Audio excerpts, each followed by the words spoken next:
This podcast is for the daydreamers who like imagining new lives and new beginnings but don't quite know where to start. Hi, it's Julian from Rappler and you're listening to Teach Me Senpai.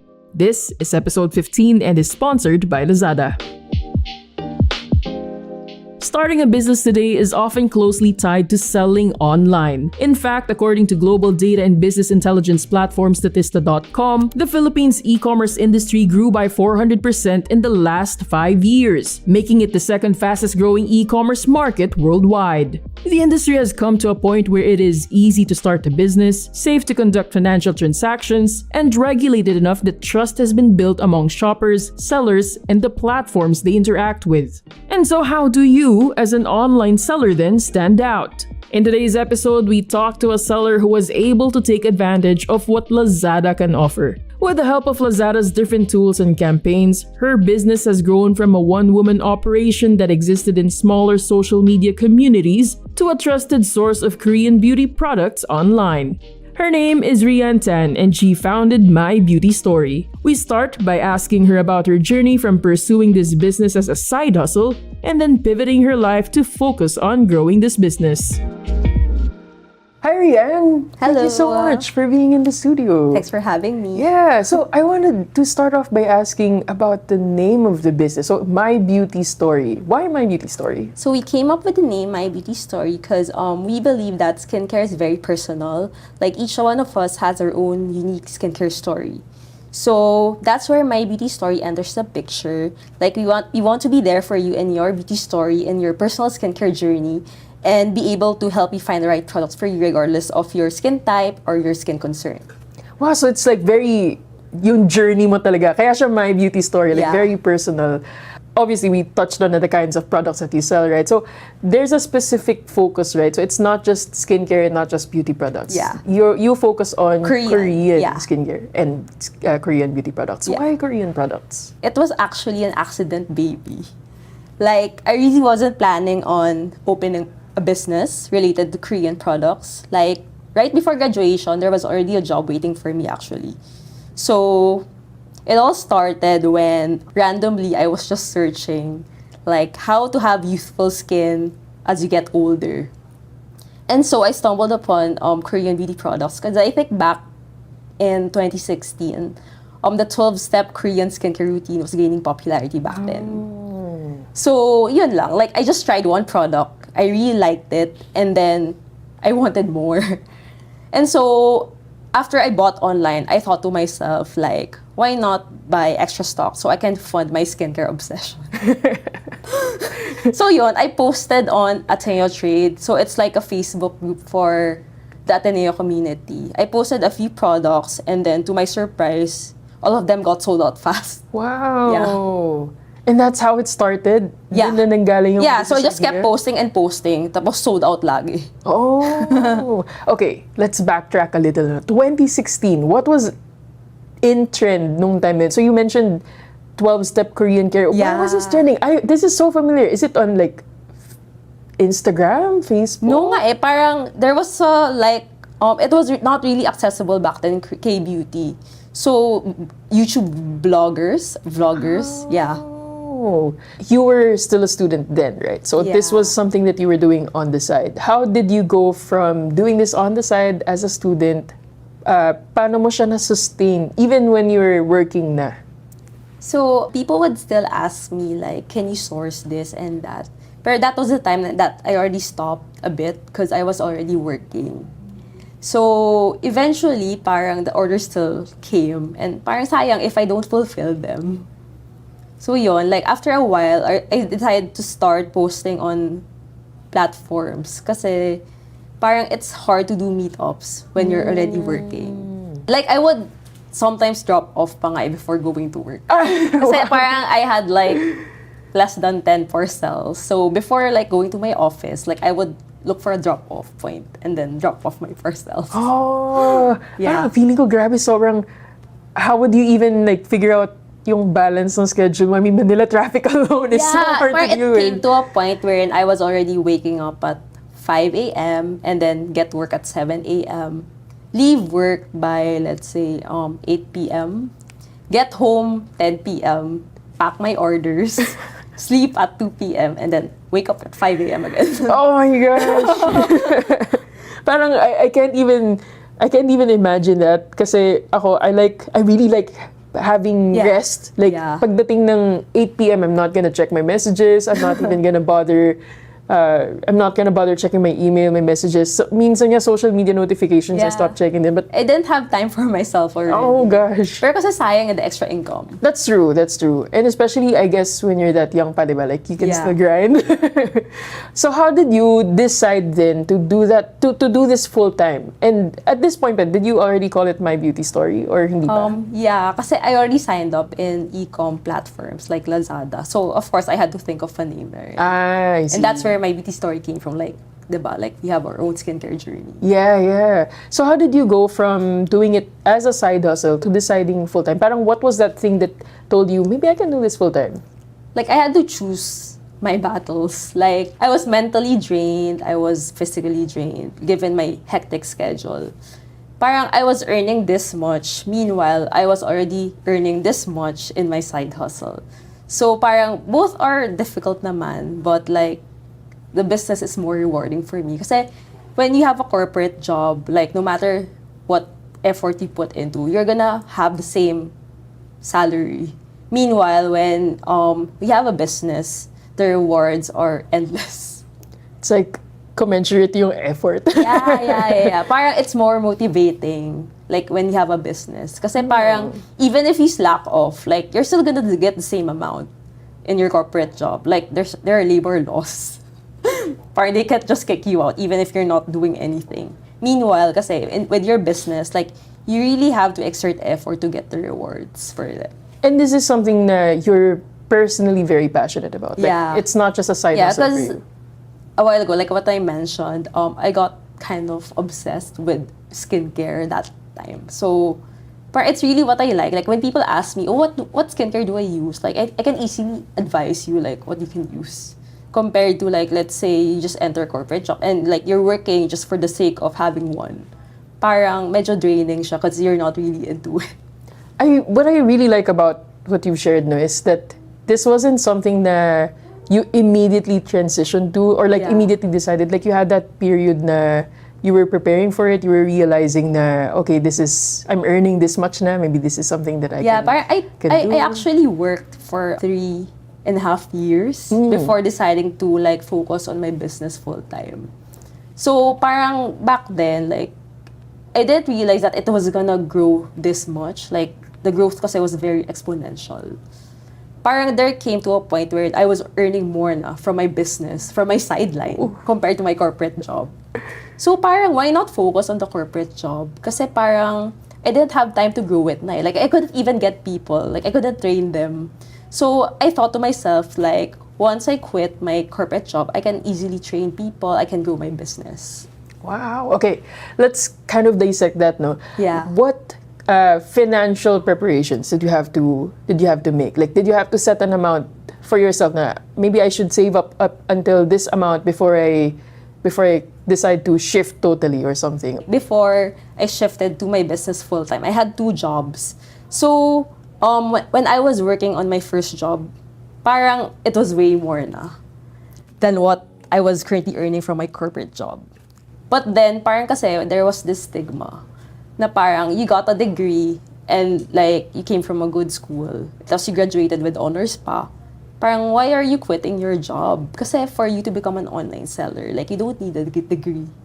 Like, anyone can enter it. People around me were saying, like, sayang. So, I decided to apply to another job again, even if I was already earning more than my salary. Oh, I'm pretty sure nagagamit mo yung management degree mo in the business, though. Probably. Kasi parang in Ateneo before, like, our thesis was, like, having a small business. Yeah, di ba? Exactly. Yeah. So, sure. Hindi, mga haters lang yun. Just kidding. Did you have any immediate realizations or learnings from when you were doing this as a side gig to really going into it full time? I realized na parang when you have a business, you really have to work on it like 24/7. Like, when you have a corporate job kasi you have leaves, you have sick leaves. But when you have a business, like, you can't take leaves. Like when you're on a vacation, like you still have to work 24/7. That's what I felt. As in, like, I can't really enjoy my travels since I still have to like look after my business. Is that still the case now? Yeah. Talaga? Like I've been traveling almost every month, but then it sometimes becomes a business trip. Pero who manages the business then? You have a team na ngayon? I have a team. You have the team na. So when you're out now, it's really more like, may mga business ideas. Yeah, ako business na ideas. And parang, like, last week, like, I went to Korea. I met with suppliers. Yun talaga yung destination, or like, might as well? That was the destination, but might as well, like, meet up with the supplier. Okay, now, I want to ask about your shift from selling on social media to really joining an e-commerce platform. You talked about this a little bit na. You were saying that it was hard to fulfill orders. Yeah. Ganyan. Maybe you could talk to us more about that shift. No? So what made you think that, hey, maybe joining an e-commerce platform like Lazada, for example, is a good idea? When I was selling through Facebook, like, people were I was really dependent on meetups. Kasi there was no cash on delivery, or like people were hesitant kasi baka scam. And the audience was very limited to that group. But then when I started joining Lazada kasi parang there's COD, and at the same time, like, the whole Philippines can actually buy from me and not just like a certain audience. Yeah, that's true. You're not dependent sa algorithm ni Facebook. Yeah. Or like to how many people will share your posts. Kasi, diba, like what I mentioned, parang I'm a very private person. So, me posting in public, parang it's very, for me, intimidating. Oh. Like, I just posted on Ateneo Trade kasi that's my circle. Pero outside of it, like, I don't usually post. So now that you have a storefront through Lazada, you can post as My Beauty Story. Is that the case? Like, that's how it helps? Like people can just search whatever item they want, and then, click lang, and then you can actually buy that item from us without, like, reaching out to me personally. How about challenges in shifting from social media to an online e-commerce platform? Like, what were the differences and challenges? Challenging. Actually, it became easier nga. Kasi nga, in Lazada, like, you can just arrange orders by batch. Meanwhile, if you're doing it manually, like on Facebook, you have to type all the addresses of the people, the names and numbers, mano-mano lahat. So, it's tiring also. So, after I shifted to Lazada, parang everything became automated. Oh. Like, arrange shipping, and then print, and then wait for the couriers to pick up your parcels. Oh, okay. So, how about reputation management? So, you mentioned kanina, on social media, people might think that you're a scam, right? Yeah. Do you think having a storefront on Lazada kind of addressed that? Kasi in Lazada, like, once you get a big following, like, you're gonna get loyal customers. So, actually, what I do naman, I mean, what other people do naman is they search, like, is My Beauty Story legit on social media? And people would comment like, yes, My Beauty Story is legit. I already bought from them through Lazada. So that's how I get, like, loyal buyers. Like, I think it's also word of mouth. What was the process like when you first joined Lazada? Was it easy, like, getting into? Yeah, I just signed up, and then an incubation manager just called me up and invited me to their office. Oh. So parang they set targets for me to meet every month or a quarter. I'm not sure, month or quarter. And then if I meet that certain amount, like, I'd get free ads. Oh. And me kasi as a very competitive person, like, I really try to hit those targets. And then after a while, like 1 year, like, I got a key account manager na. Oh, wow. That's kind of cool. Para siyang, it's like a game. Yeah. And you see your progress, man. Yeah. Like, you see your progress. Like, they tell you, parang you hit your target, now we're giving you, like, ads or rebates. Oh. Going beyond its core as an e-commerce platform, Lazada also takes time and effort to help businesses grow. In the next part of this interview, we ask Rianne what tools and perks from Lazada she was able to maximize and how you can do it too. So I think that really plays into how Lazada is more than just an e-commerce platform. No? Kasi you have you had an incubation Manager. and then now you have a key account manager. What other marketing solutions or campaigns were you able to take advantage of? What I do is I join all the double-digit campaigns such as 11-11, 12-12. That way kasi you get more visibility. So you get more buyers. And at the same time, I think it's better to pair it with sponsored solutions. Kasi it's like more chances of winning. Like visibility through campaigns and at the same time visibility through sponsored solutions. So that's what I do during double-digit campaigns. And at the same time, I think Lazada is very generous when it comes to vouchers. So right now, I think I'm part of LazBeauty. So Lazada actually subsidizes that voucher for my buyers. Sorry, sponsored solutions. Yeah. What is that? It's like ads for the platform. Like when you avail of it, usually when a buyer search for your item, your product would appear like top 1 or top 2. And then aside from that, it also appears on the homepage of Lazada. Like your product, if you avail of it, it would usually appear on the you may also like part sa homepage of the buyers. Okay, that's cool. Yeah. I also like how so ako kasi as a shopper, I always look forward to like mga 11-11, 10-10 ganyan. Yeah. And sobrang nakakatawa lang hearing how it's also so beneficial pala for the sellers. Kasi sometimes ako parang nagigilty ako, may discount. Kikita pa sila dito. Sometimes kasi it's really sponsored by Lazada. So, sure naman may kita. But of course, discounted by the seller and of course, Lazada. So, double discount. Yeah, yun nga eh. Kaya nga, so like, it's super cool. And this helps you in terms of reach? Yeah, reach and visibility in the long run. Actually kasi, my beauty story wasn't really topping the Lazada marketplace last year.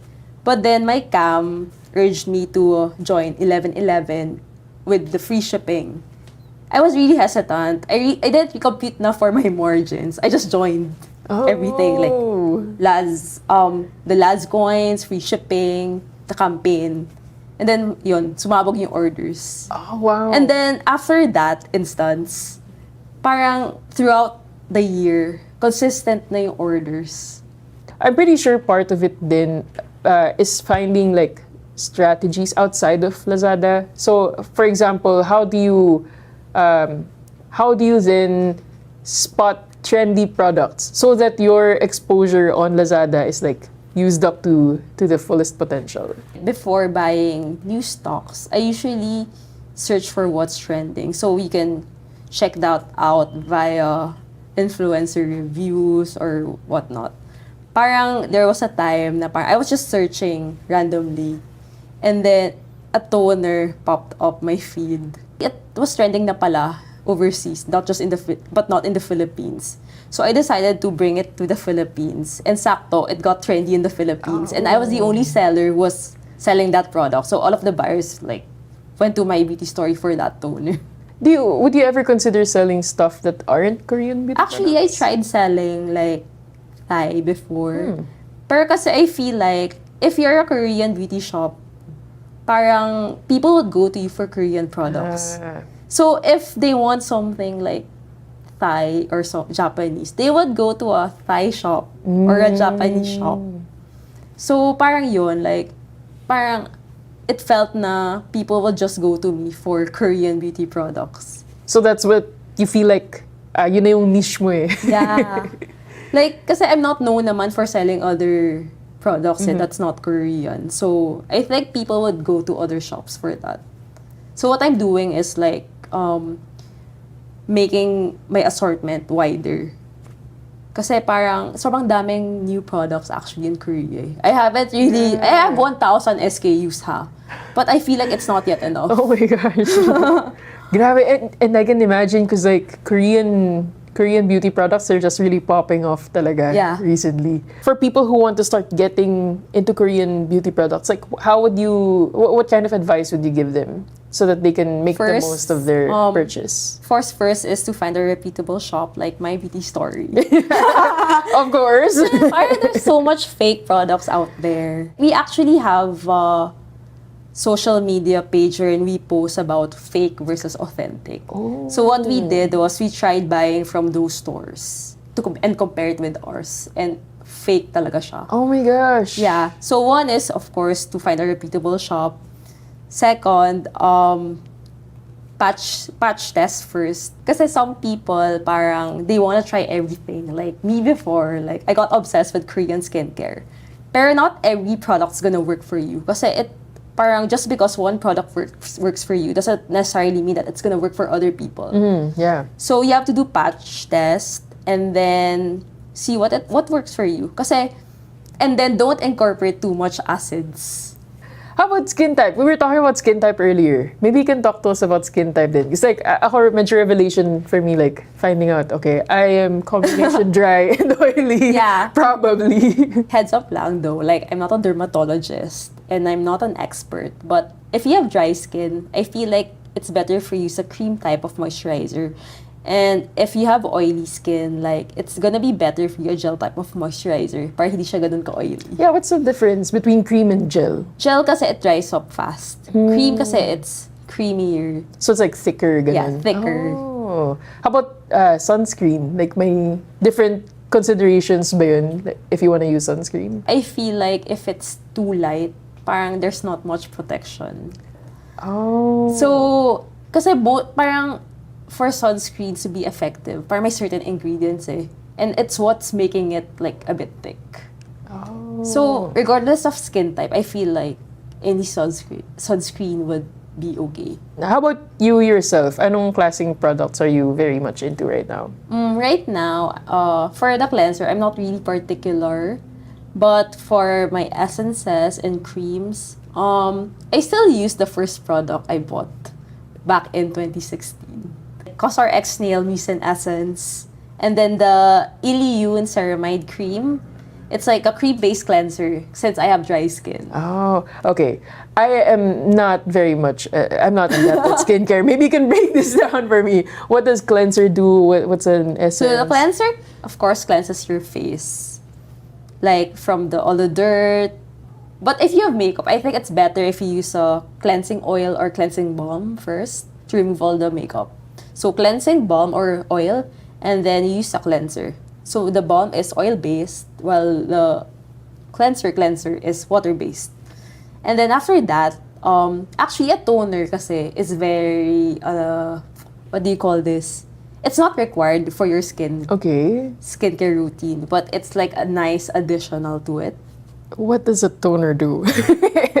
But it depends. It's like a serum, Okay. but it's way lighter. So it preps the skin for the next steps. Oh, okay. So toner, and then actives like serums, ampules. That's where products with niacinamide, with all the acids come in. And then after that, you use a moisturizer. And then To lock it in? To lock it in. To lock in the moisture.